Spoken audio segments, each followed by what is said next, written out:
Okay, 7. Are we on 7C? Let's say it's 7C, 2023 paper. We've got letters from this word delivered. And we're choosing 5 letters with at least one D and one E. Now, I'm already kind of hinting at some ideas of what we're choosing. We've got different selections. So our selections are all about choosing, because if we've made a selection, it's almost like in our little bag over here, we must have at least one D, at least one E, and then they're going to be 3 letters over here. Okay, right? So there's the idea. Number of different selections. It's not talking order here, so already thinking combinations rather than permutations. Now, word of warning, it feels tempting to go, well, that's easy. We've got a D and we've got an E. So, oh, well, I missed the E there. There's the E over there. So actually, why don't we just select 3 letters from these that are remaining? So there's 7 left. And of those 7, we've got 2 E's. So let's just think about that. Well, I wonder, will that work? Well, there's your homework. Just still think about why there's a bit of caution of what that may or may not cause problems, given that the D's are repeated and the E's are repeated. Okay, so do you hear that hopefully of where this may or may not matter or double counting? So let's play through our options here. We are selecting 5 letters from a selection that has 2 D's, it has 3 E's, and it's got these other letters L, R, V, and R, right?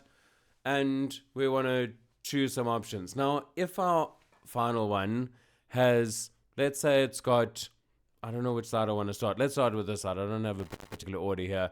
That we've got 2 D's and we've got, I don't know why I'm thinking. No. I wanted to start on the other side. Sorry. I wanted to have a D and an E. Okay, so we've definitely got a D. We've definitely got an E. And we want the others to be 4, or not 4 others, 3 other letters. 1, 2, 3. The X that I'm saying are non-Ds or non-Es.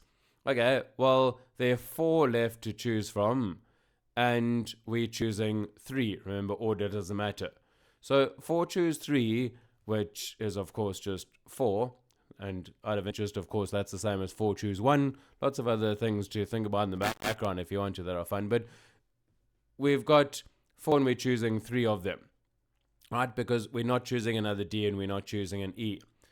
Now, we could also have 2 D's and 1 E, in which case we only have to choose 2 other things.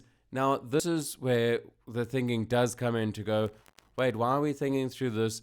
Because we're choosing 2 objects, but we're only choosing them from those 4. We're not choosing, because otherwise we don't know which E and which D we got, which is why we need to think through these different scenarios. And 4 choose 2, well, that's 6. So we can go through all our options from here, and there are too many. I'll leave you to finish them off. But, you could have 2 Ds and 2 E's. You could have 2 Ds, 3 E's, 3... You can't have 3 Ds, right? They're only 2 Ds. So 2 Ds, 2 E's. There are a whole lot of things that you could choose from. Once you've selected them all, hopefully you get 25 options in the end. Okay, so that's how I see that one working out. Of course, if you have other ideas and that, you can post them down below and press all the buttons and all those lovely things. But yeah, that's how I count up those ones, and I can't see, a shorter way. But maybe you see one and there it is. Okay, that was that question.